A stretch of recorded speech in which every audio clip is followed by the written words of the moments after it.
চলে যাও চলে যাও চলে যাও চলে যাও লোকজনও যাবে তাতে লোকজন আসো আমি মেসেজ আসো মেসেজ আসে এখানে 2 months after fighting first broke out in the civil war in East Pakistan, hundreds of thousands of Bengali refugees are crossing over the border into the Indian province of West Bengal. A few weeks ago, it was just a trickle. Today, it's become a flood, and nearly 3 million destitute Bengalis are now crowding and overcrowding the special refugee camps the Indian authorities have set up for them a few miles from the frontier. Many of the refugees have walked 60 or 70 miles to get to safety. The majority of them arrive exhausted, starving and penniless, often carrying no more possessions than the rags on their backs. They consider themselves lucky even to be alive. While others, they tell you, fail to make it. Nearly everyone tell of how homes or nations collapsed and died on the roads during their grueling fight in Pakistan.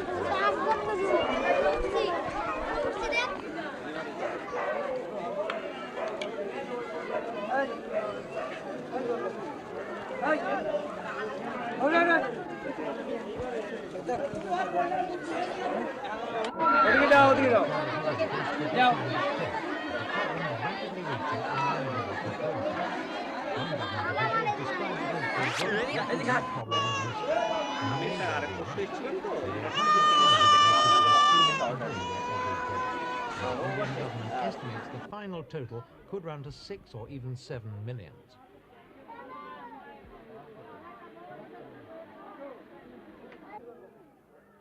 For the refugees themselves, the prospect of a more hopeful future in camps like these is hardly much better than in the shattered homeland they've left behind. Here at Bengal, 50 miles northeast of Calcutta, the influx has doubled the town's normal population. Every available shelter, from public buildings to these huge communal tents, are overflowing, and newcomers have to fend for themselves in the open air. Sanitary conditions are at best primitive. Children play in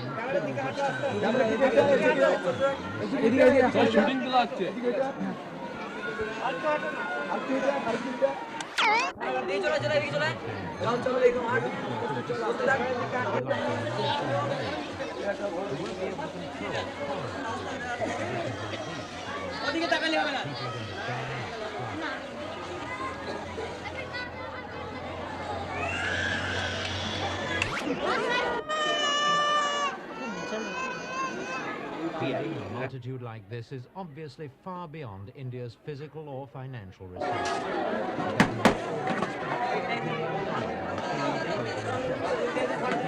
Bailed out in aid during the disastrous BR famine of 1967. The cost of feeding the refugees for a year would run to a staggering $340 million, or more than India receives in cash aid from the United States.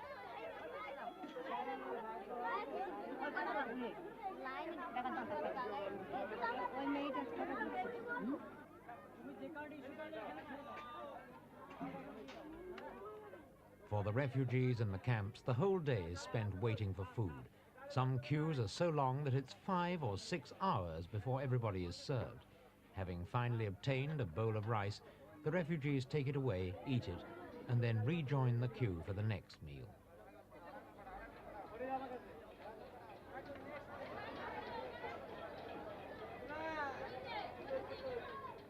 The Indian government has asked the United Nations to assume responsibility for relief operations, and a UN committee has just completed a tour of the border camps.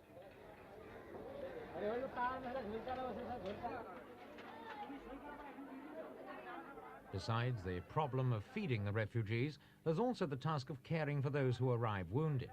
The small hospital at Bengal, like the town's refugee camps, is bursting at the seams, with nearly half of the patients lying on stretchers on the floor.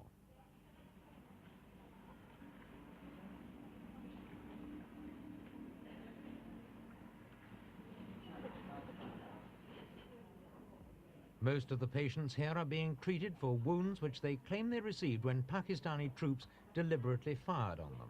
They say the army sought out Hindus and Bengali Muslims as their main victims, in reprisal for the massacres of non-Bengali Muslims by the Bengalis themselves during communal riots in East Pakistan last month.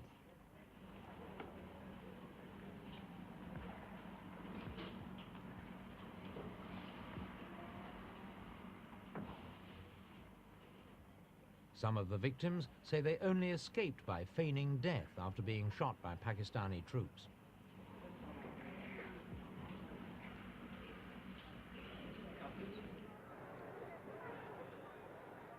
For India's Prime Minister, Mrs. Gandhi, the refugee problem is a political nightmare, undreamt of at the time of her sweeping election victory only 3 months ago. She herself has always sympathized with the Bengalis' cause, and from a humanitarian point of view, she's pledged to do all she can to alleviate their suffering. Do you see any chance that there will be a united Pakistan after all of this is over? It's really difficult to say, but as you know, and as you must realize since you're here, that this whole situation has posed a very, very heavy burden on us. And no matter what happens there, I think we're in for very great difficulty. We already have over 1 million refugees who've crossed the border. And it's upset the economy of the area, the political life. I mean, it's just upset things completely. And we don't want to be saddled with these people for good. I mean, it's all right, we're willing to help out to keep them while their lives and their homes are in danger. But we think they should go back after it's all over. Well, what would they go back to, though? What if Pakistan were still, if West Pakistan were still occupying or being difficult to East Pakistan? It has to be worked out somehow. Yes. Because we certainly can't afford to add to our population.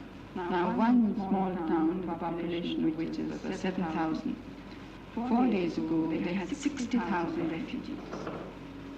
So you can understand that all schools, hospitals, shops, everything was occupied. I mean, they just didn't know where they were. Do you think that these events make long-term peaceful arrangements between India and Pakistan more difficult than they were before Bangladesh happened? Well, this certainly is. The fighting there and the manner in which the government of Pakistan has handled this whole situation is certainly jeopardizing peace in this area. Mr. Chowanla. Peace in the area might also be jeopardized by these men, Bengali guerrillas who are now fighting a hit-and-run war against the Pakistani army in the country districts of East Bengal. What the Indian government really fears is that these fighters and other more militant extremists will spread their brand of revolutionary fervor among the refugees and so help to create a Palestinian situation with guerrilla organizations committed to the armed liberation of East Bengal, drawing their membership from the discontented homeless of the camps. With West Bengal already an unstable province even before the refugees arrived, it's a prospect Mrs. Gandhi is not likely to relish.